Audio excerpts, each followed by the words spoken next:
Vous savez, mes amis, il y a une histoire vraie, hein. Vraie histoire. J'ai entendu cette semaine une vraie histoire. À l'époque de la Shoah, juste un petit peu avant la Shoah, je veux dire, la Shoah était déjà en pleine révolution, mais il n'y avait pas encore le système de ghetto, etc. Et il y avait certaines personnes, certains juifs, qui avaient de l'argent, ou alors des connexions, on appelle ça des contacts. Du piston. Ouais. C'était de pouvoir essayer de recevoir un billet pour s'en aller en Autriche, et de l'Autriche d'aller en Lituanie, et après, ou en Amérique, ou en Israël, tu pouvais aller là où tu veux. Maintenant, il fallait avoir des contacts, c'était des trains, tu recevais, c'était une vraie... Ouais, c'était des vrais passeurs. Et celui qui arrivait à se procurer, vite il partait là-bas de la Pologne, de je ne sais pas où. Il y avait un grand businessman qui avait de la Yirat Shamayim. Il vendait des tissus. Et lui, il a travaillé énormément pour avoir 3 billets pour lui et ses 2 enfants. Travaillé mamage très fort, il a tout fait, il a donné des fortunes et des fortunes. Il savait que c'était la Shoah à ce moment-là? C'est avant, il savait, c'était maintenant le moment. Il voyait que c'était une ouais, les juifs commençaient déjà à partir. Mais pas tout le monde pouvait. Alors, ce monsieur qui avait donc de l'argent, des trucs, il s'est obtenu 3 billets. Il n'y avait pas comme lui plus content comme ça. Le jour est venu, ils se sont préparés. Ils n'ont pris aucune valise parce que dans des endroits comme ça, tu pars avec les mains dans les poches. Et dès qu'ils sont partis, il y avait toujours des petits coups d'état. Il y avait des Allemands ou je sais pas quoi. Ils ont fait en sorte de trouer le bateau. Et au moment où ils se sont retrouvés en plein milieu de la mer, le bateau il commence à couler. Top, le bateau il commence à couler. Le capitaine il vient. Il dit écoutez les gars, c'est chacun pour soi. Celui qui a de la force, c'est 1 heure de nage jusqu'à la prochaine destination. C'est faisable. C'est 1 heure de nage. Plus que ça, on ne peut pas aider. Chacun pour soi. Et les gens, ils commencent à sauter, à sauter, à sauter. Ils commencent à nager. C'est ou ta vie ou tu meurs. Maintenant, le businessman, il se retrouve avec 2 enfants. Lui, il ne peut pas nager avec 2 enfants sur lui. Et le problème, c'est que les 2 enfants ne savent pas nager. D'accord? Mais comme on ne réfléchit pas, il prend ses 2 enfants et il saute. Il saute dans le bateau. Il saute dans la mer. Et quand il saute dans la mer, les 2 enfants, ils disent « Papa, attrape-nous, hein !» Et le papa, il voit la situation et il comprend qu'il ne pourra pas prendre les 2 enfants. Il ne pourra pas les prendre. C'est Vadaï qui ne pourra pas. Il ne pourra pas nager 1 heure avec 2 enfants. C'est pas possible. La femme, elle n'est pas là, la femme? Je sais pas. Hein? Déjà une heure plus ouais. C'est pas une passion de T'as besoin de tes mains pour nager. Ouais. T'attrapes tes enfants. C'est tes épaules, franchement. T'as la tête sous l'eau, quoi. C'est ça, C'était pas possible, on va dire, c'était pas possible pour lui, c'était pas possible. Si tu dévoues les enfants les uns sur les autres, tu nages sur la pointe. Ah voilà, tu feras une démonstration après la piscine de Nathalie. Alors maintenant, le père se retrouve dans une situation qui est très grave. C'est quoi la situation qui est grave? De choisir que Dieu préserve entre Ras v'shalom. il n'a pas le choix.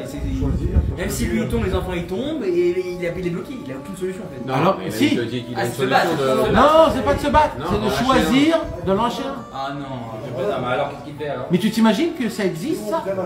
Ça existe, c'est des situations qu'un papa, il était dans cette situation. Ouais.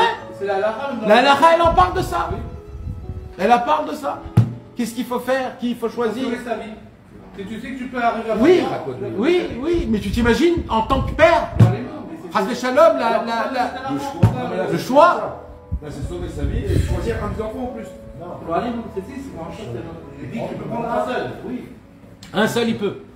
Il peut nager avec une. Tu peux même pas leur donner ta vie, en fait. C'est ça les angoisses. Tu peux même Et pas.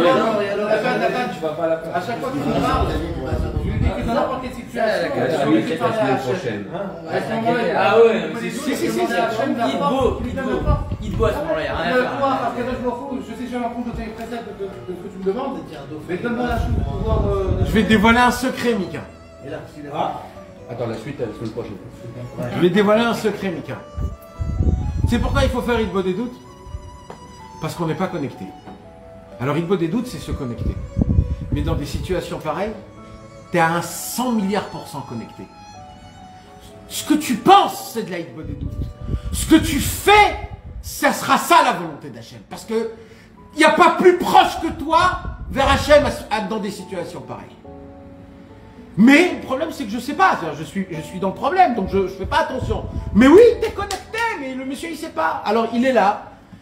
Et il dit, je fais quoi? Bon, je suis obligé, parce que c'est des secondes. Tout ça, c'est des secondes. Alors, il prend le plus grand, il dit, écoute, fiston, tu peux nager. Il lui dit, tu peux nager. Reste à côté de moi, on est à côté, tu peux nager. Je prends le petit, tu peux nager. Et le grand-fils, il dit à son père, bien sûr papa, garde le petit. Ok. Le petit, il dit à son père, non, prends le grand, lui c'est un Talmid Chacham, c'est un grand. Moi je suis un petit bébé, c'est pas important.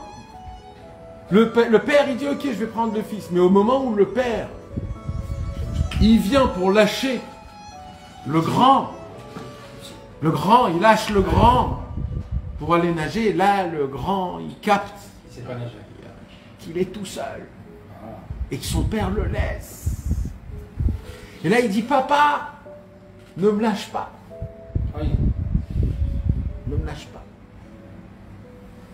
Tu crois que... Qu'est-ce qui s'est passé, mes amis?